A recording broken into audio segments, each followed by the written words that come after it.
Assalamualaikum warahmatullahi wabarakatuh. Nahmaduhu wa nasta'inu wa nastaghfiru wa na'udzu bihi min syururi anfusina wa min sayyiati a'malina may yahdihillahu fala mudilla lahu wa may yudlil fala hadiyalah. Yang saya hormati Bapak dosen mata kuliah kewarganegaraan yang Pak insyaallah selalu mendapat hidayah kesehatan yang diberikan oleh Allah Subhanahu wa taala, dan saya hormati seluruh teman-teman yang sedang berjuang melawan kebodohan dengan cara menuntut ilmu. Pertama, marilah kita panjatkan rasa puja-puji syukur kita kehadirat Allah Subhanahu wa taala yang telah memberikan nikmat iman, kesehatan sehingga kita dapat melaksanakan perkuliahan walaupun dengan keadaan daring tidak mengurangi kesemangatan kita dalam menuntut ilmu. Kedua kalinya sholawat serta salam tetap tercurahkan kepada junjungan kita Nabiullah Muhammad SAW yang kita harapkan syafaat min yaumi hadza ila yaumil qiyamah. Amin amin ya rabbal alamin. Ketiga kalinya saya di sini Sonur Cahyo, salah satu mahasiswa IAIN Metro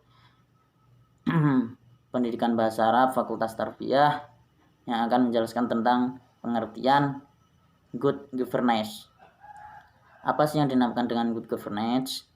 Pengertian good governance adalah suatu penyelenggaraan manajemen pembangunan yang solid dan bertanggung jawab, yang sejalan dengan prinsip demokrasi dan pasar yang efisien, penginderaan setara alokasi dana investasi dan pencegahan korupsi baik secara politik maupun secara administratif, menjalankan disiplin anggaran serta penciptaan legal dan politikan framework yang tumbuhnya aktivitas usaha. Good governance pada dasarnya adalah suatu konsep yang mengacu pada proses pencapaian keputusan dan pelaksanaan yang dapat dipertanggungjawabkan secara bersama sebagai suatu konsensus yang dicapai oleh pemerintah, warga negara, dan sektor swasta bagi penyelenggaraan pemerintahan dalam suatu negara. Good governance di Indonesia sendiri mulai benar-benar dirintis dan diterapkan sejak meletusnya era reformasi, yang dimana era tersebut terjadi perombakan di sistem pemerintahan yang menuntut proses demokrasi bersih, sehingga good governance merupakan salah satu alat reformasi yang mutlak diterapkan dalam pemerintahan baru. Akan tetapi jika dilihat dari perkembangan reformasi yang sudah berjalan selama 15 tahun ini, penerapan good governance di Indonesia belum dapat dikatakan berhasil sepenuhnya sesuai dengan cita-cita reformasi sebelumnya. Masih banyak ditemukan kecurangan dan kebocoran dalam pengelolaan anggaran dan akuntansi yang merupakan dua produk utama good governance. Prinsip good governance, kunci utama memahami good governance adalah memahami atas prinsip-prinsip di dalamnya. Bertolak dari berprinsip-prinsip ini akan didapatkan tolak ukur kinerja suatu pemerintahan.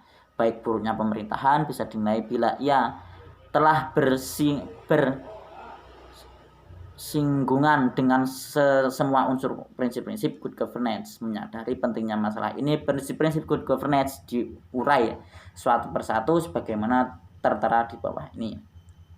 Partisipasi masyarakat, participation.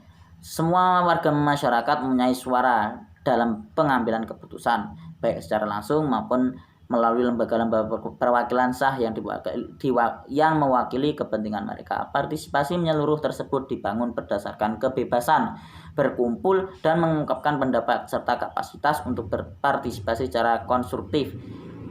Partisipasi bermaksud untuk menjamin agar setiap kebijakan yang diambil mencerminkan aspirasi masyarakat dalam rangka mengantisipasi berbagai isu yang ada. Pemerintah daerah menyediakan saluran komunikasi agar masyarakat dapat mengutarakan pendapatnya. Jalur komunikasi ini meliputi pertemuan umum, temu wicara, konsultasi, dan penyampaian pendapat secara tertulis. Bentuk lain untuk merangsang keterlibatan masyarakat adalah melalui perencanaan partisipatif untuk menyiapkan agenda pembangunan, pemantauan, evaluasi dan pengawasan secara partisipatif, dan mekanisme konsultasi untuk menyelesaikan isu sektoral. Tegaknya supremasi hukum, rule of law. Partisipasi masyarakat dalam proses politik dan perumusan kebijakan publik memerlukan sistem dan aturan-aturan hukum. Sehubungan itu, dengan proses mewujudkan cita-cita good governance harus diimbangi dengan komitmen atau menegakkan rule of law dengan karakter-karakter antara lain sebagai berikut: supremasi hukum, the supremacy of law, kepastian hukum legal, certainty hukum yang responsif, penegakan hukum yang konsisten dan non-diskriminatif, independensi peradilan, kerangka hukum harus adil dan diberlakukan tanpa pandang bulu, termasuk di dalamnya hukum-hukum yang menyangkut hak asasi manusia. Transparansi adalah keterbukaan atas semua tindakan dan kebijakan yang diambil oleh pemerintah. Transparansi menciptakan kepercayaan timbal balik dan pemerintah dan masyarakat melalui penyelidikan informasi, penyediaan informasi, dan menjamin kemudahan di dalam memperoleh informasi yang akurat dan memadai. Transparansi dibangun atas dasar arus informasi yang bebas. Seluruh proses pemerintahan, lembaga-lembaga, dan informasi perlu dapat diakses oleh pihak-pihak yang berkepentingan, dan informasi yang tersedia harus memadai agar dapat dimengerti dan dipantau, sehingga bertambahnya wawasan dan pengetahuan masyarakat terhadap penyelenggaraan pemerintahan, meningkatnya kepercayaan masyarakat terhadap pemerintahan, meningkatnya jumlah masyarakat yang berpartisipasi dalam pembangunan, dan berkurangnya penyelenggaraan terhadap peraturan perundang-undangan. Peduli pada stakeholder dunia usaha, lembaga-lembaga, dan seluruh proses pemerintahan harus berusaha melayani semua pihak yang berkepentingan dalam konteks praktek lapangan dunia usaha. Pihak korporasi mempunyai tanggung jawab moral untuk mendukung bagaimana good governance dapat berjalan dengan baik di masing-masing lembaganya. Pelaksanaan good governance secara benar dan konsisten pada dunia usaha adalah perwujudan dan pelaksanaan etika bisnis yang seharusnya dimiliki oleh setiap lembaga korporasi yang ada di dunia. Dalam lingkup tentu, etika bisnis berperan sebagai elemen mendasar dari konsep CSR, Corporate Social Responsibility, dan dimiliki oleh perusahaan.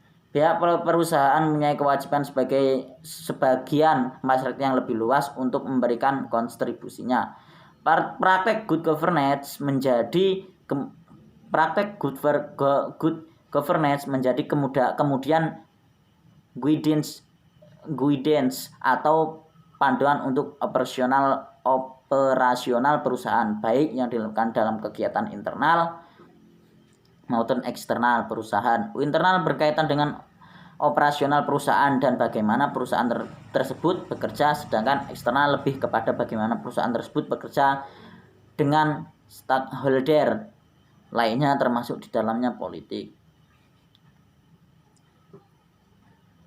Berorientasi pada konsensus menyatakan bahwa keputusan apapun harus dilakukan melalui proses musyawarah melalui konsensus.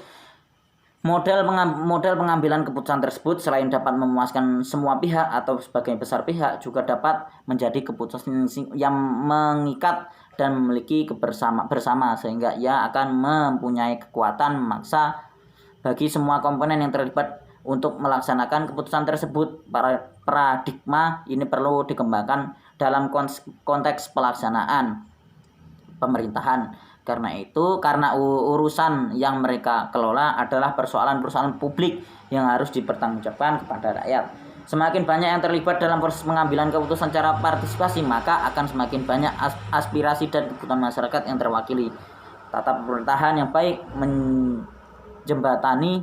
menjembatani kepentingan yang berbeda demi terbangunnya suatu konsensus menyeluruh dalam hal-hal apa yang terbaik bagi kelompok-kelompok masyarakat, dan bila mungkin konsensus dapat dalam hal kebijakan dan prosedur-prosedur. Kesetaraan yakni kesamaan dan perlakuan dan pelayanan. Semua warga masyarakat mempunyai kesempatan memperbaiki atau mempertahankan kesejahteraan mereka. Prinsip kesetaraan menciptakan kepercayaan timbal balik antara pemerintah antara pemerintah dan masyarakat melalui penyediaan informasi dan menjamin kemudahan di dalam memperoleh informasi yang akurat dan memadai.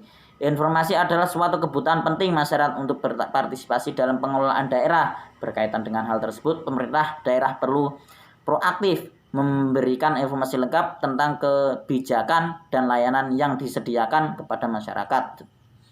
Pemerintah daerah perlu mendayagunakan berbagai jalur komunikasi seperti modal brosur, leaflet, pengumuman melalui koran, radio, serta televisi lokal. Pemerintah daerah perlu menyiapkan kebijakan yang jelas tentang cara mendapatkan informasi. Mungkin itu saja yang dapat saya sampaikan. Kurang lebihnya saya mohon maaf apabila ada kesalahan dalam menjelaskan. Pada Allah saya mohon ampun. Billahi taufiq wal hidayah. Wassalamualaikum warahmatullahi wabarakatuh.